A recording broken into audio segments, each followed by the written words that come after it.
Hello दोस्तों, आज अपन याद करेंगे आर्टिकल 71 से लेके 100 तक याद करेंगे। वो भी अपन देसी ट्रिक से याद करेंगे, अपने अंदाज में ही याद करेंगे। अनुच्छेद 71 के अंतर्गत है राष्ट्रपति और उपराष्ट्रपति के निर्वाचन संबंधी विषय है। तो इसको अपन कुछ इस प्रकार याद करेंगे कि भाई राष्ट्रपति के निर्वाचन के समय निर्वाचन संबंधित विषयों पर राष्ट्रपति और उपराष्ट्रपति ईगो नहीं करेंगे। राष्ट्रपति और उपराष्ट्रपति के निर्वाचन के समय राष्ट्रपति और उपराष्ट्रपति जो निर्वाचन से संबंधित विषय है उन पर ईगो नहीं करेंगे। ईगो से होएगा इगोतर और आर्टिकल 71 के अंतर्गत राष्ट्रपति और उपराष्ट्रपति के निर्वाचन संबंधी विषयों की बात की गई है। कुछ इस प्रकार अपन इसको याद कर सकते हैं। आर्टिकल 72 जो है इसके अंदर समाधान की शक्ति है कि राष्ट्रपति के द्वारा जो समाधान की शक्ति है वो आर्टिकल 72 के अंतर्गत है। इसको अपन इस प्रकार याद करेंगे कि जो राष्ट्रपति जी जो हैं वे बेहतरीन तरीके से समाधान कर सकते हैं, क्षमा कर सकते हैं, किसी व्यक्ति को समाधान दे सकते हैं बेहतरीन से 72 होगा। और आर्टिकल 72 के अंतर्गत समाधान की शक्ति की बात की गई है कि इसके अंदर जो राष्ट्रपति है वह किसी व्यक्ति को क्षमा दे सकते हैं, समाधान कर सकते हैं। तो किस प्रकार करेंगे? बेहतरीन तरीके से क्षमा कर सकते हैं, समाधान दे सकते हैं। तो बेहतरीन से होगा बेहतर और बेहतर से बनेगा अनुच्छेद 72। कुछ इस प्रकार दोस्तों अपन इसको याद कर सकते हैं। बात करेंगे अनुच्छेद 73 जिसके अंतर्गत है संघ की कार्यपालिका शक्ति का विस्तार। तो इसको अपन कुछ इस प्रकार याद करेंगे कि जो संघ की कार्यपालिका जो शक्तियां हैं उनका विस्तार तरह तरह से हो रहा है मतलब तरह तरह से बनेगा 73 और आर्टिकल 73 के अंतर्गत है संघ की कार्यपालिका शक्ति का विस्तार है कि भाई संघ की जो कार्यपालिका शक्ति है उसका विस्तार जो है तरह तरह से अपन का बनेगा 73 और आर्टिकल 73 के अंतर्गत संघ की कार्यपालिका शक्ति का विस्तार है। कुछ इस प्रकार अपन इसको सोच सकते हैं, विचार कर सकते हैं याद करने के लिए। अब अपन याद करेंगे अनुच्छेद 74 जिसके अंतर्गत है राष्ट्रपति को सलाह देने के लिए मंत्रिपरिषद का होना। राष्ट्रपति को सलाह देने के लिए मंत्रिपरिषद को होना। तो इसको अपन कुछ इस प्रकार याद करेंगे कि भाई राष्ट्रपति को सलाह देने के लिए मंत्रिपरिषद सात चाहिए से होगा 7 से होगा 7 और चाहिए से होगा 4। तो राष्ट्रपति को सलाह देने के लिए मंत्रिपरिषद 7 में चाहिए मतलब 7 में चाहिए से बनेगा 7 और 4। तो इस प्रकार दोस्तों अपन याद कर सकते हैं कि अनुच्छेद 74 के अंतर्गत राष्ट्रपति को सलाह देने के लिए मंत्रिपरिषद की आवश्यकता। कुछ इस प्रकार दोस्तों अपन इसको याद कर सकते हैं कि राष्ट्रपति को सलाह देने के लिए मंत्रिपरिषद का 7 से होगा 4 7 और 4 अनुच्छेद 74 बन जाएगा। अब अपन याद करेंगे अनुच्छेद 75 जिसके अंतर्गत कहा गया है कि मंत्रियों के बारे में उपबंध की बात की गई है। तो इसको अपन कुछ इस प्रकार याद करेंगे कि मंत्रियों के बारे में उपबंध मंत्रियों के बारे में कोई उपबंध करता है तो उसके साथ में पंच मारो सब लोग साथ में मिलकर पंच मारो 7 और 5। तो मंत्रियों के बारे में उपबंध मतलब मंत्रियों के बारे में कोई उपबंध करता है तो साथ में पंच मारो 7 और 5 अपन का अनुच्छेद 75 बनेगा। दोस्तों कुछ इस प्रकार अपन इसको याद कर सकते हैं। चल बैठा। अब अपन याद करेंगे अनुच्छेद 76 जिसके अंतर्गत आता है भारत का महान्यायवादी। तो इसको अपन दोस्तों कुछ इस प्रकार याद करेंगे कि जो भारत का महान्यायवादी है उसका साथ अच्छा है, उसका साथ हमारे लिए अच्छा है। भारत के महान्यायवादी का जो साथ है वो हमारे लिए अच्छा है। तो साथ से बनेगा 7 और अच्छा है से बनेगा 6। तो अनुच्छेद 76 के अंतर्गत भारत का महान्यायवादी आता है। दोस्तों कुछ इस प्रकार अपन इसको याद कर सकते हैं। अनुच्छेद 77 के अंतर्गत आता है भारत सरकार के कार्य का संचालन। भारत सरकार के कार्यों का संचालन अनुच्छेद 77 के अंतर्गत आता है। तो इसको अपन दोस्तों कुछ इस प्रकार याद करेंगे कि जो भारत सरकार के कार्य है उनका संचालन साथ में होना चाहिए। भारत सरकार के कार्यों का संचालन साथ में होना चाहिए। साथ से बनेगा 7 और 7 जिससे बनेगा अनुच्छेद 77 और अनुच्छेद 77 के अंतर्गत भारत सरकार के कार्यों का संचालन की बात की गई है जिसको अपन ने कुछ इस प्रकार दोस्तों याद कर सकते हैं कि भारत सरकार के कार्यों का जो संचालन है वो साथ में होना चाहिए। 7 से 77 बनेगा दोस्तों। याद करेंगे अनुच्छेद 78 जिसके अंतर्गत है राष्ट्रपति को जानकारी देने के लिए प्रधानमंत्री का कर्तव्य। तो इसको अपन दोस्तों कुछ इस प्रकार याद करेंगे कि राष्ट्रपति जी को जानकारी देने के लिए प्रधानमंत्री जी का साथ चाहिए जिससे क्या होगा कि राष्ट्रपति के ठाठ होंगे। प्रधानमंत्री जी का साथ होगा तो राष्ट्रपति जी को ठाठ होंगे।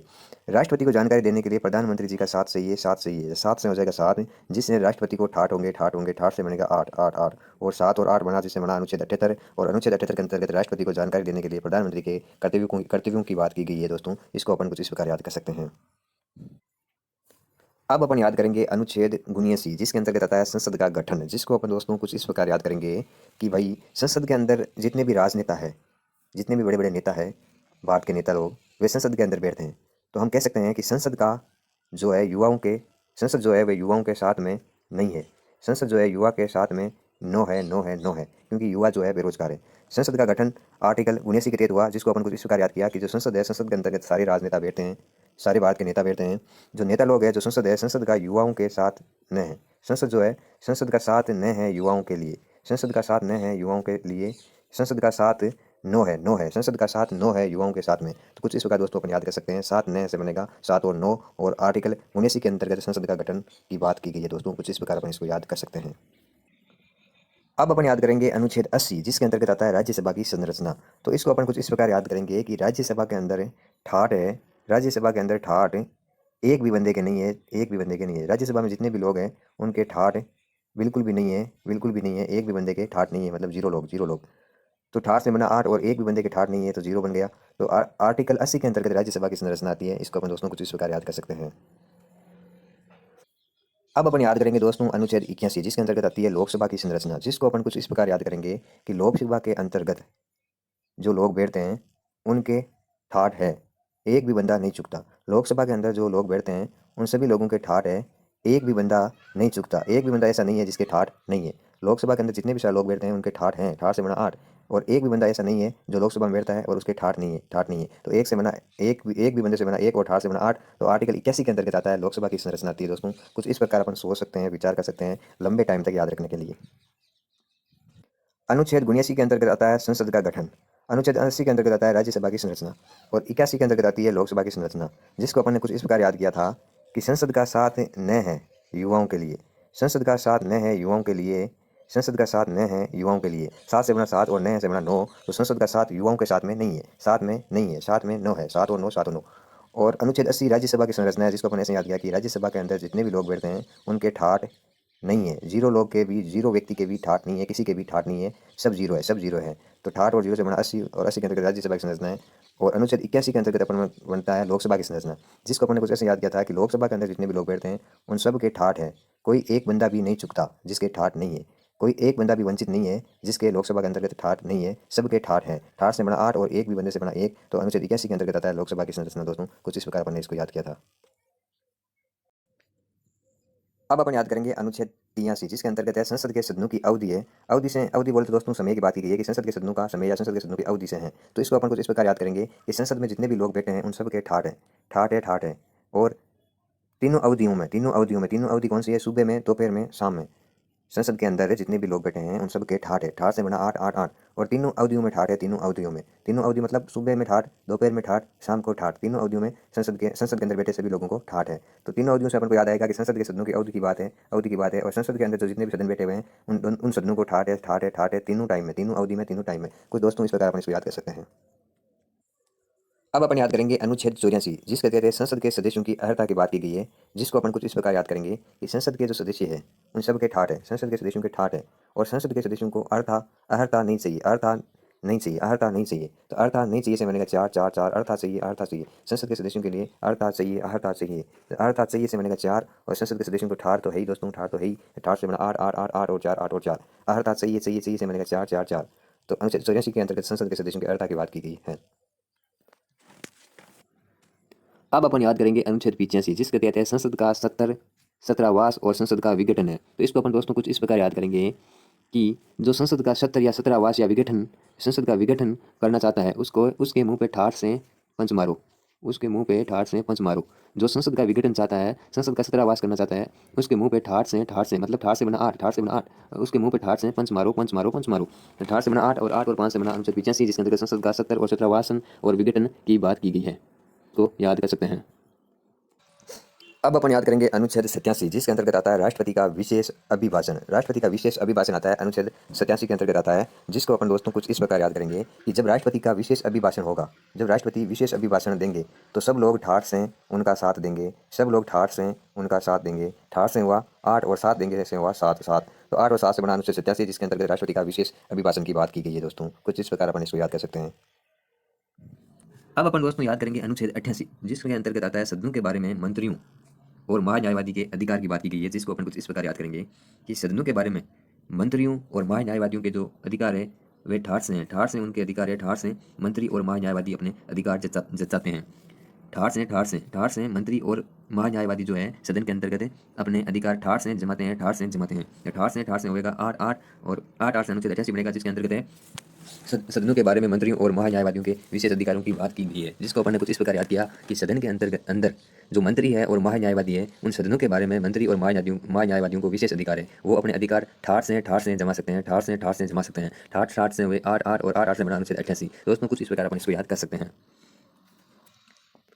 अब अपन याद करेंगे अनुच्छेद गुण 90 जिसके अंतर्गत आता है राज्यसभा का सभापति और उपसभापति जो है अनुच्छेद गुण 90 के अंतर्गत आते हैं। इनको अपन कुछ इस प्रकार याद करेंगे कि जो राज्यसभा के सभापति और उपसभापति है उनके पास आटा न है, उनके पास खाने को आटा न है। किसके पास? राज्यसभा के सभापति और उपसभापति के पास आटा न है, आटा न है। आटा से बना 8 और न से बना 9 9 9। तो राज्यसभा के सभापति और उपसभापति के पास खाने को आटा न है, आटा न है, 8 और 9 8 और 9। दोस्तों अपन लंबे टाइम तक याद रखने के लिए ऐसे विचार कर सकते हैं, सोच सकते हैं और हमारा इससे कुछ भी मतलब नहीं है। अब अपन पढ़ेंगे अनुच्छेद 90 जिसके अंतर्गत आता है उपसभापति का पद रिक्त होना या पद का हटाया जाना। तो इसको अपन कुछ इस प्रकार याद करेंगे कि किसी से पूछा गया कि उपसभापति का पद रिक्त होना चाहिए या उपसभापति का पद हटा देना चाहिए, तो किसी ने कहा नो बे नहीं बे नो बे नहीं बे नो बे नहीं बे। 90 से बना 90 90 90 और 90 अनुच्छेद 90 के अंतर्गत आता है उपसभापति का पद रिक्त होना या पद हटाया जाना। तो दोस्तों इस प्रकार अपन इसको याद कर सकते हैं कि किसी से पूछा कि उपसभापति का पद रिक्त होना चाहिए या उपसभापति का जो पद है उसे हटा देना चाहिए, तो जवाब आया कि 90 90 90। ऐसा नहीं होना चाहिए, 90 90 90 90 से बना 90 से बना 90 90। दोस्तों कुछ इस प्रकार अपन इसको याद कर सकते हैं। अनुच्छेद 91 में जिसके अंतर्गत है सभापति के पद के कर्तव्यों का पालन करने या सभापति के रूप में कार्य करने की उपसभापति की शक्तियों की बात की गई है। इसका मतलब है दोस्तों कि अगर सभापति के पद के स्थान पर उपसभापति जो है उनके कर्तव्यों का पालन कर सकते हैं या उनके द्वारा किए गए कार्य कर सकते हैं जब सभापति न हो। तो इसको अपन दोस्तों कुछ इस प्रकार समझेंगे कि सभापति के पद के न होने की बात है, जब सभापति न होंगे तब उपसभापति उनकी शक्तियों का प्रयोग करके सभापति के रूप में कार्य करेंगे। तो सभापति तो किसी से पूछा गया तो किसी ने कहा कि नो नो नो, सभापति के स्थान पर कोई न आ सकता, नो नो नो, सभापति के स्थान पर कोई दूसरा कार्य न कर सकता, नो कर सकता, नो नो नो नो कर सकता। फिर कहा गया कि सिर्फ एक ही बंदा कर सकता है वो है उपसभापति, सिर्फ एक ही बंदा कर सकता है वो है उपसभापति। तो दोस्तों कुछ इस प्रकार अपन याद कर सकते हैं कि किसी से पूछा कि सभापति के स्थान पर किसको लाया जा सकता है या कौन सभापति के स्थान पर कार्य कर सकता है, तो किसी ने जवाब दिया कि नो नो नो, कोई भी नहीं कर सकता, नो नो नो, सभापति के स्थान पर कोई भी नहीं आ सकता। फिर कहा कि सभापति के स्थान पर सिर्फ एक बंदा आ सकता है वो है उपसभापति उपसभापति उपसभापति।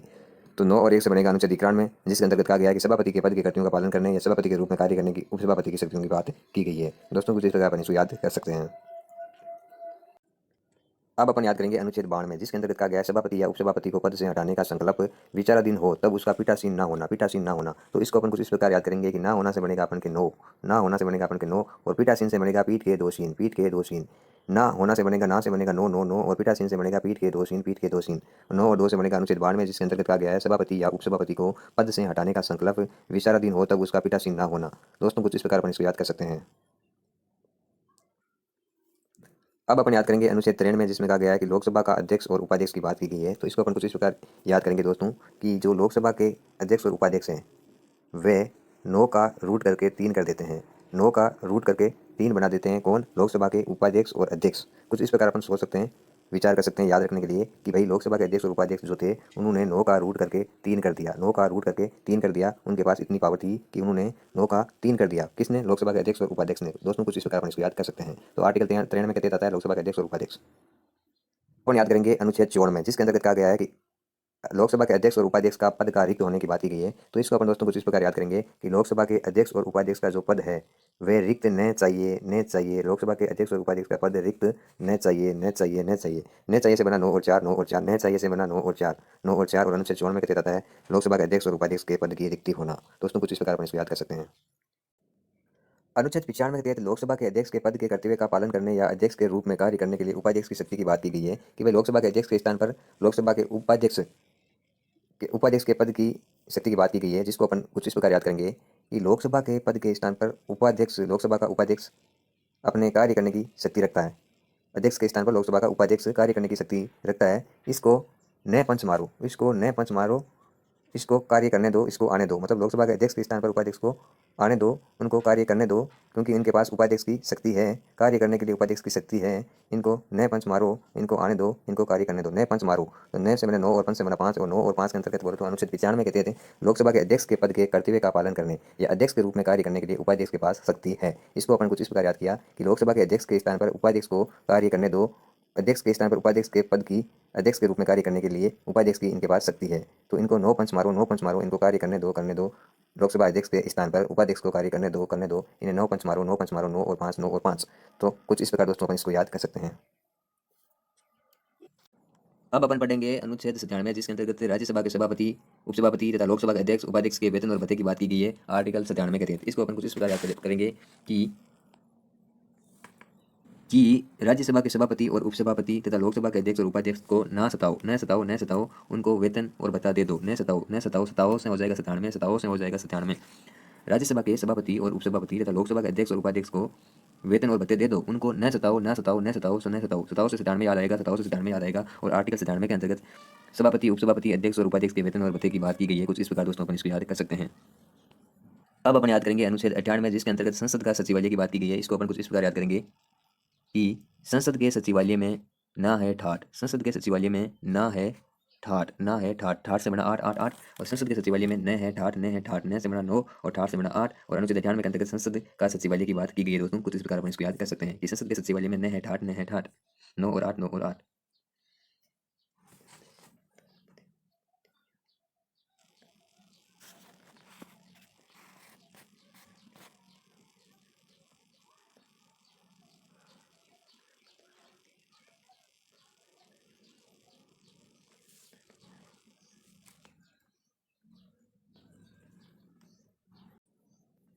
अब अपन याद करेंगे अनुच्छेद 99 जिसमें कहा गया है संसद के द्वारा शपथ और प्रतिज्ञान की बात की गई है। इसको अपन कुछ इस प्रकार याद करेंगे कि जो संसद के सदस्य है उन्होंने शपथ न लिए से बन जाएगा नो, उनको प्रतिज्ञान न दो, मतलब इस प्रकार अपन दोस्तों सोच सकते हैं, सिर्फ विचार कर सकते हैं। इसलिए याद रखने के लिए उल्टा ऐसा सोच सकते हैं कि संसद के द्वारा सदस्यों के द्वारा शपथ और प्रतिज्ञान की बात अनुच्छेद 99 में की गई है, जिसको अपन ने कुछ इस प्रकार याद किया कि सदस्यों के द्वारा शपथ न ली गई है, सदस्यों को प्रतिज्ञान न दो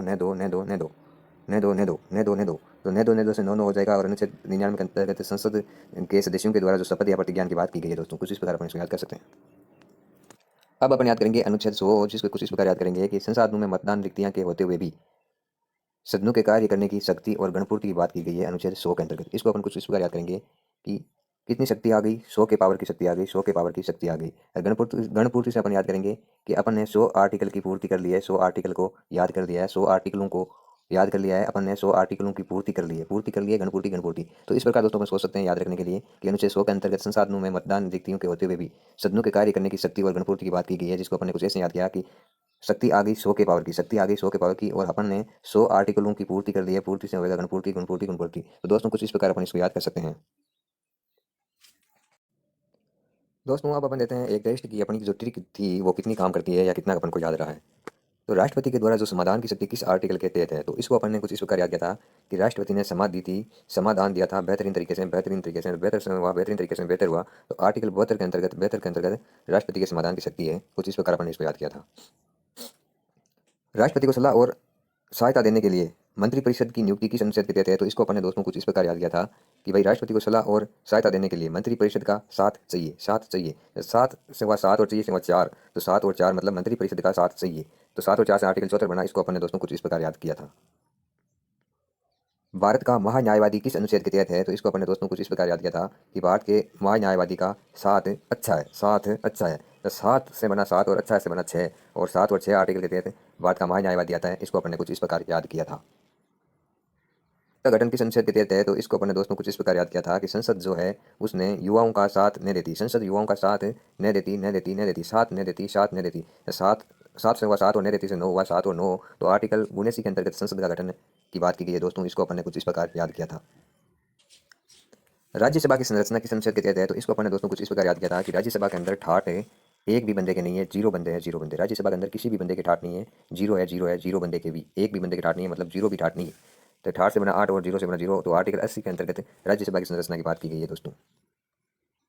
लोकसभा की संरचना किस अनुच्छेद के तहत है, तो इसको अपन ने दोस्तों कुछ इस प्रकार याद किया था कि लोकसभा के अंदर ठाट सभी लोगों के हैं, एक भी ऐसा बंदा नहीं है जो ठाट से वंचित है। लोकसभा के अंदर ठाट सभी लोगों के हैं, 8 से बना 8, एक भी ऐसा बंदा नहीं है जो ठाट से वंचित है। 8 से बना 8 और एक भी बंदे से बना 1, और 8 और 1 से बना अनुच्छेद 81। तो अनुच्छेद 81 के अंतर्गत लोकसभा की संरचना की बात की गई है। इसको अपन ने कुछ इस प्रकार याद किया था दोस्तों कि आर्टिकल 81 के अंतर्गत लोकसभा आती है। संसद का सत्रावसन और विघटन किस अनुच्छेद के तहत है, तो इसको अपन ने कुछ इस प्रकार याद किया था कि संसद का जो विघटन करता है या संसद का सत्र या सत्रावसन या विघटन करने की बात करता है, उसके मुंह पे ठाट से पंच मारो। 8 से बना 8 और 5 से बना 5, तो आर्टिकल 85 के तहत संसद का सत्रावसन और विघटन की बात की गई है। कुछ इस प्रकार अपन ने इसको याद किया था। फिर अपन ने याद किया था राज्यसभा के सभापति और उपसभापति किस आर्टिकल के तहत आते हैं, तो इसको अपन ने याद किया था कि राज्यसभा के सभापति और उपसभापति के पास खाने को आटा भी न है, 8 और 9, 8 से बना 8 और 9 से बना 9, 8 और 9, मतलब आर्टिकल गुण नंबर के तहत राज्यसभा के सभापति और उपसभापति आते हैं, इसको अपन ने कुछ इस प्रकार याद किया था।